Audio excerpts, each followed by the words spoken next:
So, hello everyone. We are in the chapter which is enzymes. Now we are going to discuss few things in the chapter, which are number one is an introduction to enzyme. That what is an enzyme, how does it form, etc. etc. How enzyme work. फिर उसके बाद हम पढ़ेंगे enzyme kinetics, यानी कि क्या reaction, क्या energy change वगैरह वगैरह यूज़ हो रहा है एंजाइम्स में. उसके बाद है एग्जांपल्स ऑफ एंजाइमेटिक रिएक्शंस की, क्या रिएक्शंस के एग्जांपल्स हैं, और रेगुलेटरी एंजाइम जो भी हैं वो सब हम पढ़ेंगे. तो अब हम शुरू करते हैं. ये कुछ कुछ चीज़ें लिखी हैं जो कि आप खुद रीड कर सकते हो. It is not as difficult as to make you understand it. तो ये कुछ फर्स्ट चैप्टर का रेफरेंस है, वो आप पढ़ लेना. ओके, अब हम चलते हैं सीधे एक इंट्रोडक्शन टू एंजाइम से. तो ये जो है एक साइंटिस्ट है, उनकी फ़ोटो यहाँ पे लगी हुई है. ठीक है, अब इस पैराग्राफ में क्या बोला हुआ है कि जो हिस्ट्री है बायोकेमिस्ट्री की, उसमें जो एंजाइम्स हैं, एंजाइम्स को बहुत ज़्यादा स्टडी किया गया है और बायोकेमिस्ट्री में एंजाइम्स की रिसर्च बहुत ज़्यादा है, ये बोला है. जो बायोलॉजिकल जो कैटालिसिस होती है, जो कि पहली बार रिकग्नाइज हुई थी या फिर जिसको पहली बार डिस्क्राइब किया गया था, वो किया गया था डाइजेशन ऑफ मीट से, जो कि हमारे सिक्रीशन, हमारे जो स्टमक में जो एसिड रिलीज होता है उससे रिसर्च की थी. और जो कन्वर्ट होता है स्टार्च शुगर में, जो हमारे सलाइवा में सलाइवा में एंजाइम्स प्रेजेंट होता है ना बहुत सारे, तो वो जो स्टार्च को शुगर में कन्वर्ट कर रहे होते हैं, उन सब चीज़ों में स्टडी हुई है और बहुत सारे प्लांट एक्सट्रैक्ट्स में स्टडी हुई है. अब यहाँ पे लुईस पास्चर का नाम दिया हुआ है. इन्होंने ये कंक्लूड किया था जो फर्मेंटेशन ऑफ शुगर है, जिसमें अल्कोहल निकल रही है यीस्ट से, उसको वो कैटलाइज हो रही है फर्मेंट से. तो उन्होंने ये चीज़ बोली कि शायद जो फर्मेंट्स होते हैं वो उनको हम कभी भी एक लिविंग जो यीस्ट की सेल है उससे कभी भी अलग नहीं कर सकते हैं हम. उन्होंने ये बोला था. जो इनका ये व्यू था कि कोई भी एंजाइम किसी भी फर्मेंट से अलग नहीं हो सकता है, उसको हम विटलिज्म कहते हैं या फिर उसको वाइटलिज्म भी बोला गया है. बाकी इसके बाद क्या हुआ कि जो एक दूसरे साइंटिस्ट आए जिनके यहाँ पे फ़ोटो लगी हुई है, ब्रुचनर्स, उन्होंने अपने एक्सपेरिमेंट में ये एक नोशन निकाली और उन्होंने क्या किया, इस प्रोटीन को अलग कर दिया जिसको हम एंजाइम नाम से बोलते हैं, जो यहाँ पे ग्रीक नेम है जिसका लीवेंट, यानी कि जब उन्होंने एक्सट्रैक्ट किया तो जो बच गया तो उन्होंने यहाँ पे ये एक्सट्रैक्ट कर दिया. और जो ये एंजाइम की जो ये अप्रोच थी जहाँ पे कि हम उसको सेपरेट नहीं कर सकते थे, ये नोशन उन्होंने ख़त्म कर दिया. और इस तरीके से जो है वो एंजाइम जो थिंग है वो आई. उसके बाद जो आइसोलेशन और क्रिस्टलाइजेशन है यूरिएस का, वो इन साइंटिस्ट ने किया. इनके नाम पढ़ लो. और ऐसे बहुत सारे साइंटिस्ट के नाम यहाँ पे लिखे हुए हैं कि ये जो समर है उन्होंने उसका क्रिस्टल बना लिया, जो एंटायर प्रोटीन है उसका, ये सब कुछ है. ठीक है, अब आते हैं हम मोस्ट एंजाइम्स आर प्रोटीन्स में. मोस्ट ऑफ द थिंग जो हमारी बॉडी में बनी है वो प्रोटीन से बनी है. हमारी बॉडी में जो भी रिपेयरिंग का काम होता है वो प्रोटीन से होता है.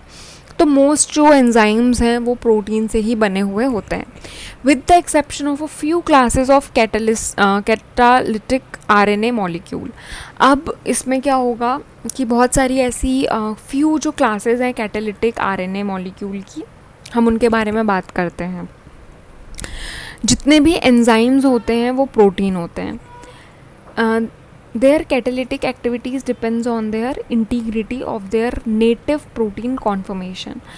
अब जो भी एंजाइम्स होते हैं, हमने बोल दिया कि वो प्रोटीन है, और इनकी जो कैटालिटिक एक्टिविटी है, यानी कि जो कैटालिसिस करने की इनकी जो एक्टिविटी है, दो तरीके की चीज़ें होती हैं. तो एक होता है कैटालिसिस का काम क्या होता है ना, कैटालिसिस एक बेस मतलब एक तरीके से एक सरफेस प्रोवाइड करता है रिएक्शंस को होने की. तो जो भी जितने भी एंजाइम्स हैं वो उनकी जो कॉन्फर्मेशन है वो इस चीज़ पे डिपेंड करती है कि वो किस तरीके की कैटालिटिक एक्टिविटी कर रहे हैं, या हम इसका वाइस वर्सा भी बोल सकते हैं. If an enzyme is denatured और डिसोसिएटेड इनटू इट्स सब यूनिट्स. अब अगर हमने कोई एक एंजाइम लिया उसको हमने डीनेचर किया या फिर उसको हमने अलग अलग कर दिया उसके सब यूनिट्स में, catalytic activity is usually lost. तो इस प्रोसेस में क्या हुआ, जो कैटालिटिक एक्टिविटी है वो लूज़ हो गई, यानी कि ख़त्म हो गई। हमने अगर एक एंजाइम को अलग अलग कर दिया तो हम उसकी जो भी कैटालिटिक एक्टिविटी होती है उसको हम लूज़ कर देते हैं। If an enzyme is broken down into its component amino acid, it's catalytic activity is always destroyed. यानी कि अगर हम एक अम्यूनो एसिड जो कि एक एंजाइम है उसको हम तोड़ देंगे तो उसकी कैटालिटिक एक्टिविटीज़ जो हो जाएंगी वो डिस्ट्रॉय हो जाएंगी। Thus, the primary, secondary, tertiary, quaternary structure of protein enzyme are essential to their catalytic activity। यानी कि जो भी एक प्रोटीन एंजाइम है जो कि ईदर प्राइमरी है, ईदर टर्शरी है, ईदर सेकेंडरी है, ईदर क्वाटिनरी है, वो सारी की सारी उनकी नेटिव फॉर्म्स में होने चाहिए। अगर उनका स्ट्रक्चर ब्रेक हुआ तो वो कैटालिटिक एक्टिविटी शो नहीं करेंगे। तो अब इसमें एंजाइम्स हैं जैसे कि प्रोटीन होते हैं, have molecular weight ranging from इतना टू इतना million. Some enzyme require no chemical groups for activity. कुछ एंजाइम्स को किसी भी तरीके का अम्यूनो एसिड के अलावा कोई और ग्रुप नहीं चाहिए होता है एंजाइम बनने के लिए। हाउएवर अदर्स को अम्यूनो एसिड चाहिए होता है, अमीनो एसिड रेसिड्यू चाहिए होता है। ठीक है, अब इनको क्या चाहिए होता है, other requires an additional chemical component called cofactor. अब कुछ को कोफैक्टर नाम का एक कंपोनेंट जो है वो चाहिए होता है। ईदर वन और more inorganic ion such as iron, magnesium etcetera दिए हुए हैं, जिंक, मैंगनीज दिए हुए हैं। ठीक है, अब हमने कोफैक्टर की बात कर ली है कि किसी को चाहिए होता है अपने साथ कोई एक ऐसा आयन इनऑर्गेनिक थिंग जो कोफैक्टर कहलाता है, और अ कॉम्प्लेक्स ऑर्गेनिक और मेटल ऑर्गेनिक मॉलिक्यूल जिसको हम कोएंजाइम कहते हैं।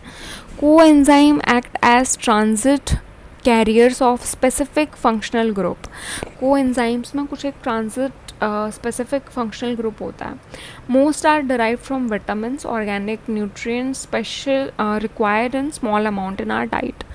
तो कोएंजाइम्स को हम कैसे हम अपनी डाइट में इंक्लूड कर सकते हैं, विटामिन्स के थ्रू, ऑर्गेनिक न्यूट्रिएंट्स के थ्रू। ठीक है, ये सब होते हैं कोएंजाइम्स। अब इनकी हम डिटेल में बात करेंगे जो नेक्स्ट पार्ट है उसमें। अ कोएंजाइम और metal ion is very tightly और कोवेलेंट बॉन्ड के साथ होता है वो एंजाइम के साथ, और जो एंजाइम का प्रोटीन होता है उसको हम प्रोस्थेटिक ग्रुप कहते हैं। तो ये जो कंप्लीट कैटालिटिक एक्टिविटी है एक एंजाइम की जो कि कोएंजाइम या मेटल के साथ बाउंड हो रहा है उसको हम होलो एंजाइम बोलते हैं। जो टर्म है प्रोटीन पार्ट का जिसको हम एंजाइम कह रहे हैं उसको हम एपो एंजाइम और एपोप्रोटीन भी कहते हैं। फाइनली कुछ एंजाइम प्रोटीन्स जो हैं वो मॉडिफाइड होते हैं, कोवेलेंट और फॉस्फोराइलेशन होता है उनमें, ग्लाइको साइलेशन होता है, या कोई अदर प्रोसेस होती हैं जिससे कि उनकी जो many of these alteration are involve in the regulation of enzymatic activity. यानी कि बहुत सारे प्रोटीन ऐसे होते हैं जिनमें एपो एंजाइम या एपो प्रोटीन प्रेजेंट होता है। फाइनली ये जो एंजाइम प्रोटीन होता है ये मॉडिफाइड होता है कोवेलेंटली। अब वो मॉडिफाइड होने के पीछे जो प्रोसेस हैं वो ये हैं, फॉस्फोराइलेशन, ग्लाइको साइलेशन या अदर प्रोसेसेस जिनके बारे में हम होपफुली आगे पढ़ेंगे।